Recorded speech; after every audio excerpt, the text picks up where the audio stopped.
Now, the vision that just came to me while Reverend Ken was giving his beautiful spiritual mind treatment was that whenever I'm not here on a Sunday, I want this spiritual community to have something more. Partially because I want you to want me to go on vacation,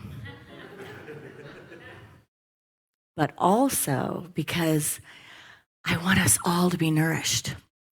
So the vision that I just had is that I will look at my schedule for the year. I do a summer sabbatical and then I do some other times. And I think we give each organization a Sunday to send a representative to give a Sunday experience here as Unity Village Chapel. Right? Like, and Chris Jackson, of course, weaving in there. And I think we could have, we'll give one to Michael Beckwith and Agape. That's going to be fun. We'll give one to CSL. We'll give one to INTA. Give one to the New Thought Media Network. One to AG&T. That might be me. Just kidding. But like, whoa, right? Power us up.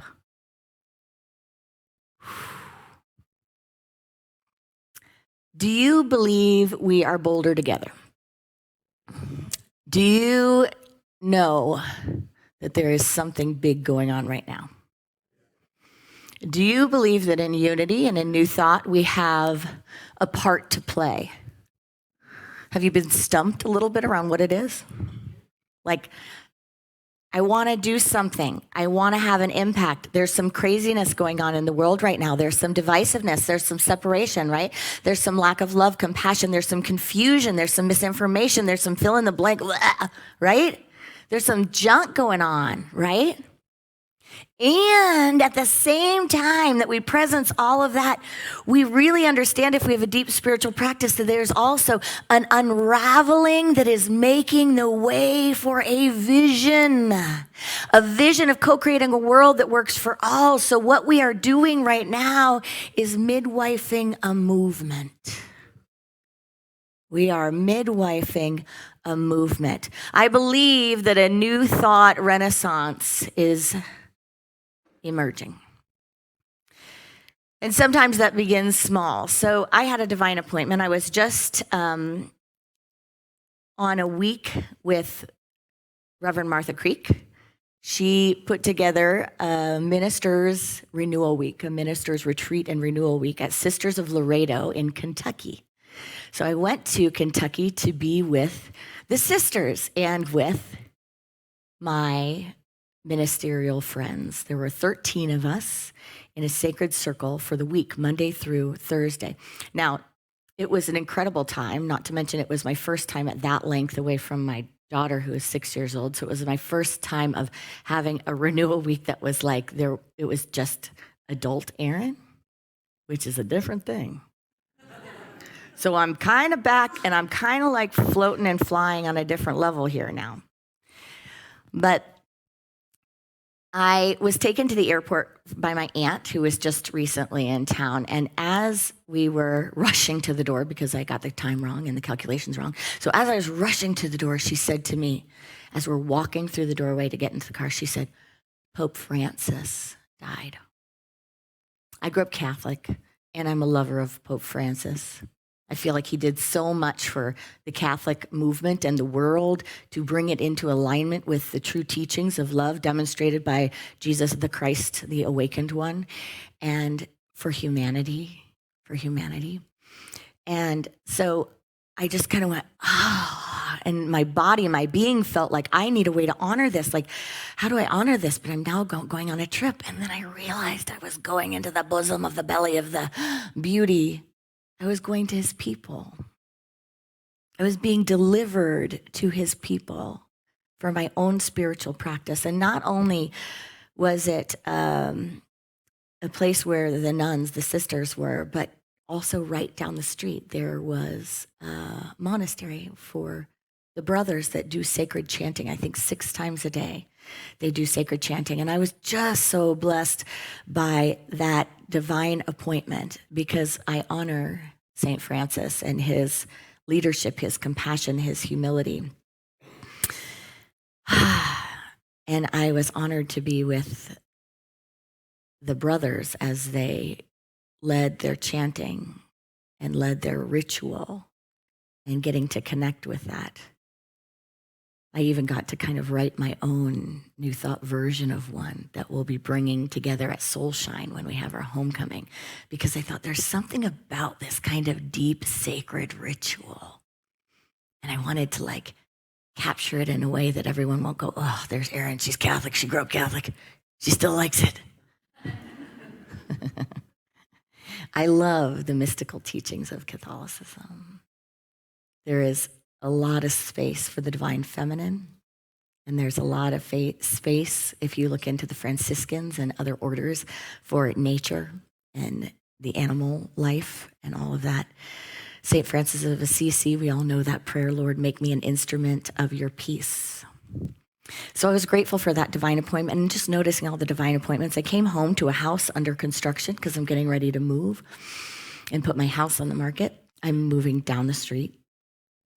And we have a lot of people in and out of the house because of the construction. And then some of the people working in the house have little ones, and so they're coming over. So I'm with the little ones, and I needed help. So one of my friends that is able-bodied said, I'll come over and I'll bring the kids. And she has 3 little ones, and we're talking they're all under 7 years old. And I'm thinking to myself, I'm not exactly clear on how that's going to be helpful, but she's very clear that the kids are helpful, and boy, are they helpful. Now, a shout out to our bubby, who is Reverend Brenda Erin, who is part of our ministerial team, because she comes down every about 6 weeks, 4 to 6 weeks, and she was willing to take on that aspect of the house, which was the room where all the kids would be. I kind of threw it to her, actually. Kind of said, like, I guess we're needed moving the big furniture, so might you be with the kids? She said, yes. Yeah. So there she went with 4 kids, 5 kids, and organizing and getting rid of things. It was amazing. But one of the things that I noticed, when you have all these little kids together, there's like a lot of little issues, right? Mine is a solo, and when they get together, there's a lot of little issues, right? Not so much unlike the United States of America right now. A lot of different thinking and different ways of wanting to do things and being right. And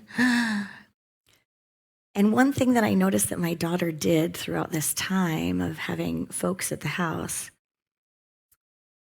I saw her orienting the kids on something that she created at the bottom of the landing of the stairs. There's like stairs, and then there's a little landing and a couple more stairs. And on that platform where no one was allowed to go up because there's new carpet, right? So was like, do not go there under any circumstance. Do not touch the walls with your sticky little fingers, and do not go upstairs. So on the landing, to kind of block it, but also to create, she made a station of peace. And she took a little quilt and she put the quilt there, and then she took my little Zen pillow, little sitting pillow, and she put that on top. And then she went to grab a little painting that we made that said peace from the bathroom. It was in the bathroom, and she grabbed it and she propped it up. And then she had a squishy. If you're a grandparent or a parent, you know what a squishy is. And she had a squishy, and she's orienting everyone on this. And she's like, Mom, I think we need this here. So anyone that needs to take a break and have some peace time can go and sit on the landing. And, they have a squishy so that they can scream into it, or they can get a hug from it, whatever they need. And I was like, ah. And these kids are not just getting these teachings from Unity today. New Thought has reached the world. It's been a quiet thunder.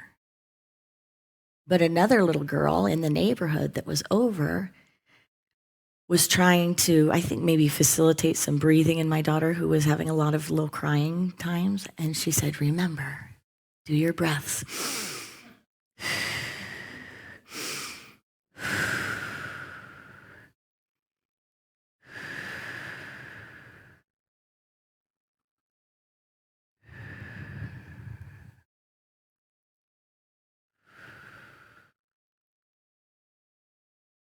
And they learned that at school. Thank you, Lee Summit School District. I usually talk about the candy they give out, but kudos to this side. We won't talk about the sugars today. So we have evidence a lot that New Thought teachings and Eastern mindfulness practices have reached the collective. You now hear when you go to a doctor's office, you hear things about mindfulness practice, hopefully, just like a little bit. It's just starting. I mean, they'll still try to put you on statins for cholesterol, but, they're like, you got to release your stress. Have you tried meditation? Right? We know that we have programs in the school systems. Goldie Hawn made one, I remember, from some time ago called Mind Up. But they're all about creating pause and mindfulness. Every school around me that I know of has a seat, a space, a place to go, and sometimes even a room that's like your advancement if you really need it. It's a little different from the old school, sit outside in the hallway. It's teaching the kids to take care of themselves. I just heard someone who wants to come give part of the sermon. You can talk to me about it after. We can plan it for another day. And then I have a girlfriend who's in real estate in Colorado, and I remember her coming to me a while back, and she said, you could do what I just went to. I'm like, what'd you just go to? She said, well, they sent all of the realtors, all the people that sell these houses, they sent us all to this workshop, this like 4-day workshop. And she's like, and I'm pretty sure the guy got paid really well. And she said, this workshop was essentially everything you do, but without the church. We did gratitude letters, we did mindfulness practice, we got in touch with helping someone launch their vision, like what really deep listening and what is someone's vision. And as she painted the picture of it, I was like, you're right. That's good to know, because I always think I've like worked myself out of the job market, like going from teaching straight into ministry. It's like, if at some point this isn't working for me, what on earth am I going to do at this age? We have the work of Oprah and everything that she's done to get authors into the mainstream that are very unity. Super Soul Sunday, which is essentially like TV church, right? Yet, even with all of this in the world, we're on the brink of what feels like something wild happening, right? Like, it's not just in the United States of America, and shout out to the Canadians, Ken Gordon. But there's something happening, right? There's something unraveling and being unearthed. There is some sort of divisiveness that's peeking up, and I think it's calling us to look more deeply at our practice and look more deeply at what unity means for the collective, what it really means. And so, being on the brink of this, we have systemic societal issues that are going on today. We have money and politics. We have things about food safety. We have things about representation, right? And we also have scripture, Romans 12:2, saying, be transformed by the renewing of your mind. Be transformed by the renewing of your mind. I feel like in my own life, there was a round one of this. And during round one, I went into a space of judgment. I went into a space of wanting to separate, not out of hate or not out of dislike, but out of almost protection or self-preservation, or like, I don't want to feed that. I want to be as far away from that as possible. But then there's this round. And this round, I'm grateful I've grown. Because what I get this round is come closer together. Come closer together. Listen more deeply. Go to the heart. Go to the heart of what is being spoken in the heart of humanity. Because every person, in my belief, belongs on this planet. And every person has light within them. And every person deserves to have the space to create the peaceful life of their desires. And so I am more intent on listening, and I am working to generate peace and understanding of the transformation process that the collective is going through right now. So, what is our gift in unity and in New Thought? If our teachings have gotten in everywhere, they're everywhere, right? They're in yoga studios, they're in gift shops, it's pretty common, right? Positive thinking, affirmations, doesn't even have anything to do with unity or New Thought now, right? It's just out there. So if it's out there, what happens? Are we complete? Are we done? Are we ready for a New Thought to just trickle away? Because there's no need to have buildings and there's no need to have churches. There's no need for that. What there is a need for is people coming together in transformation, people coming together in love, people coming together in community. So I believe it's time for us to midwife ourselves into the new era. And I do believe we have a calling. And I believe we have a calling that we will midwife together because we're bolder together. There's something happening in unity, and it's been trying to happen for a while, and it kind of models this fractured nation, fractured world.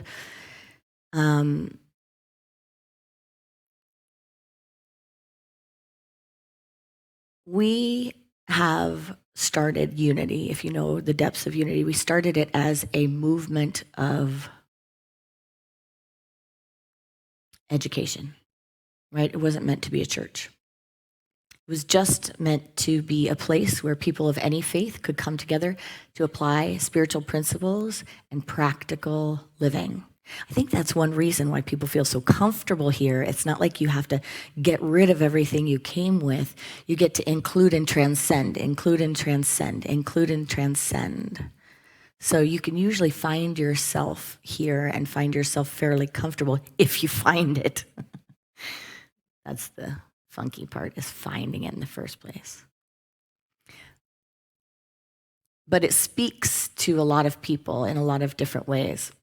But there's something happening with our movement right now. We just went through an interesting experience with our Association of Unity Churches, which is called Unity Worldwide Ministries. And we went through a big question about pressing forward and what our identity is pressing forward.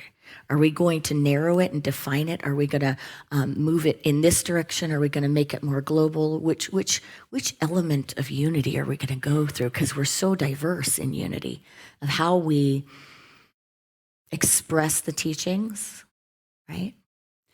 And so that unfolded, and we moved into a place where the movement was clear that we're still okay with our diversity and unity. We're still okay if there's a unity church that almost models a Christian Baptist church with the metaphysical teachings, right?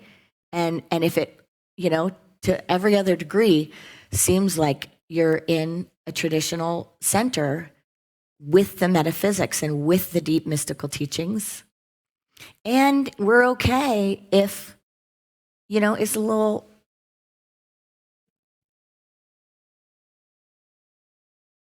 flowy in other ways, that you feel maybe like you're like in a yoga studio church. And it's okay if you're Fillmorian and you like those teachings and you want to bring them. And it's okay if you're one of our spiritual centers that is in love with world religions and brings all the world religions together the way Fillmore did research and look at world religions and come to the name unity. Because he said, if there are truths, they should be everywhere.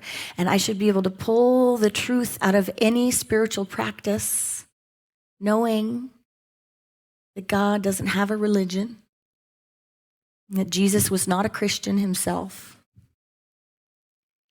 So we decided as a movement, or it was delivered to us, that was good. We were still good with that. And now what's going on with the movement is that we have a vote coming up in November. And the vote is about the Association of Unity Churches, or Unity Worldwide Ministries, which it's now called, and formerly known as Unity School of Christianity, which is now Unity World Headquarters. And if you want to have a big discussion about what all that means, is anyone already confused? Why are there two unities in unity? There's actually three, because then there's also the churches. And there's not just one kind of them, there's a whole lot of them. So you've got this trinity. And people have asked for a long time, why aren't we one? Why aren't we coming together? And the answer has been, because we have different functions. We have different functions. You know, the Unity Worldwide Ministry serves the ministries, helps the ministries, puts on the conference. And Unity World Headquarters puts out the Daily Word, puts together Silent Unity. The Prayer Center operates these grounds, runs the publications. And then the school where we train the ministers and do spiritual education has flip-flopped back and forth through the years. And because we didn't start as a church, there wasn't an association and there wasn't an intention to have churches. But as that developed, there was like, we need some support. So you can't even really get the acronyms up quick without messing them all up. UWM, which is Unity Worldwide Ministries, was formed to support the ministries. And now we're looking yet again at something that we've kind of failed at a bunch of times, but we're looking at a fusion, and I'm going to call it a fusion. Because when we call it anything else, what comes up? Fear. I'm not going to be represented. Am I going to be represented? Are we going to lose this? Are we going to lose that? Can we do it? How's it going to be? Does that sound familiar in the world? I believe one of our callings is now to demonstrate these principles that we have demonstrated within our own beings for healing, for harmonizing, all of those little parts, if you know family systems theory, all those little parts, and to come into wholeness and to come into healing, to bring that to the collective. But we can't bring that to the collective until we can demonstrate it ourselves. Until we can walk gently, mindfully, respectfully, in consciousness, demonstrating our faith, which is the perceiving power of mind, linked with the ability to shape substance, as defined by Charles Fillmore. So until we demonstrate that and we walk together through that process of unifying unity and moving into the fusion, I think we will not have done all of the deep work that we need to do as a movement to go to the next level and bring it to the world. And one step in that development is knowing what new thought is and speaking it to the world so everyone can see it's here, it exists. It's not a secret. It's not so teeny tiny. We are bolder together. And I think once we've demonstrated that, then we can move into our neighborhoods, our communities, our systems. And we can bring the teachings of light and love and wholeness and begin to co-create a world that works for all. We will have fears of loss of identity. We will have fears that our voices won't be heard. We will have fears around representation, but we practice faith over fear, yeah? And we grow stronger together because we are bolder together. Separation and shrinking is not the path of transformation. Reverend Dr. Michael Beckwith said, pain pushes until vision pulls. Johnny Coleman, the founder of Christ Universal Temple, says, it works if you work it. Bishop John Shelby Spong, the progressive Christian leader, said, Christianity is not about right belief, it's about right living. Bishop Carlton Pearson, an inclusive New Thought pioneer who began not as a New Thought person, but as a conservative, right? A Baptist and all that jazz. Boy, if you haven't seen that documentary, see that. And he was one of our AG&T colleagues, and he is probably with Barbara sitting at a table, sitting here going, come on, Ken, come on, Erin, let's do this. He said, when you realize God is not about religion, but about relationship, you are set free. And Maya Angelou, who, by the way, was a licensed Unity teacher, said nothing can dim the light which shines from within. And Wayne Dyer, who many people credit as being, I don't even know what we call him, but it's like he brought this to literature and brought this directly to people. and to a lot of TV. He said, when you change the way you look at things, the things you look at change. So can we serve the world? We have to come out of hiding in order to do that. I was just recently, and I do hide sometimes, to be honest. I get a little nervous sometimes in Missouri about being found out that I'm a minister of a New Thought Center. So I kind of tiptoe a little bit like as just a chick that's like hanging out. And so I was hanging out with a new friend, and she had family over, and somehow, it came into the circle. And one of the relatives said, "Oh, I remember Unity. They used to have the word." And it was on every television station as the station ended. You remember when the stations would end for the night and it would go, and my shoulders went, yep, that's us. Go ahead, Mark.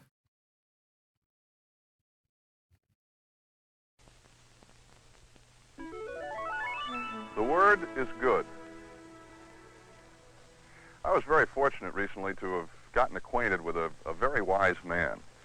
In everything he said or did, he expressed for others a quiet contentment, a kindness, a sense of deep caring. And when other people asked him about their problems, more often than not, he would say, "This is a life experience.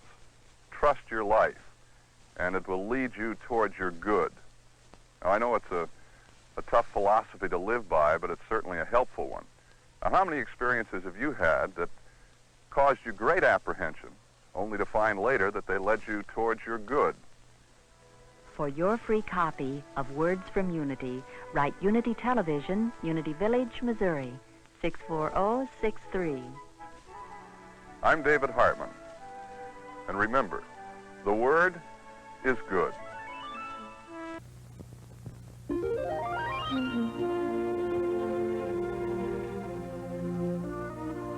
The word is expectation. The fears and anxieties that agonize and rob us of our peace and happiness are usually pretty intangible ones when we start to examine them.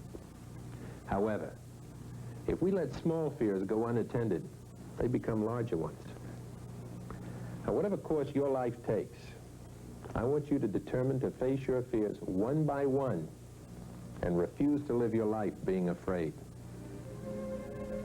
For your free copy of Words from Unity, write Unity Television, Unity Village, Missouri, 64063. I'm Wayne Rogers, and remember, life is an adventure. It should be lived with expectation of good and not wasted on unwarranted fear.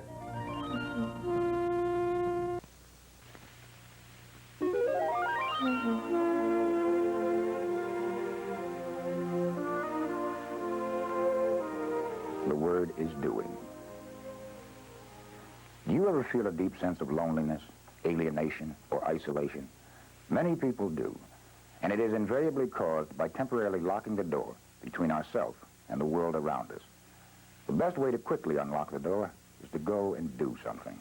Take positive action that will bring a positive experience through doing something for another person, a group, an organization, or anything outside your individual self. It is literally a life-giving force to make a contribution beyond the narrow confines of self. For your free copy of Words from Unity, write Unity Television, Unity Village, Missouri, 64063. I'm Greg Morris, and remember, the word is doing. And in closing, a quote from the Reverend Dr. Ken Gordon. It is not for us to set the direction. It is for us to say open to Spirit's direction. From Psalms 133:1, behold how good and pleasant it is when brethren dwell together in unity. And I want to close with my coffee cup this morning that said this, just to nourish the self inside that might have fear. Keep the culture alive and keep your community strong. Dream big, very big. The sky is your limit, but always be proud of who you are and let your strong cultural or spiritual or organizational identity be the driving force to achieve those dreams and inspire your people. No matter where your journey takes you, you will forever be connected. Never lose that. Patty Mills, 3-time Olympian and NBA champion. Namaste.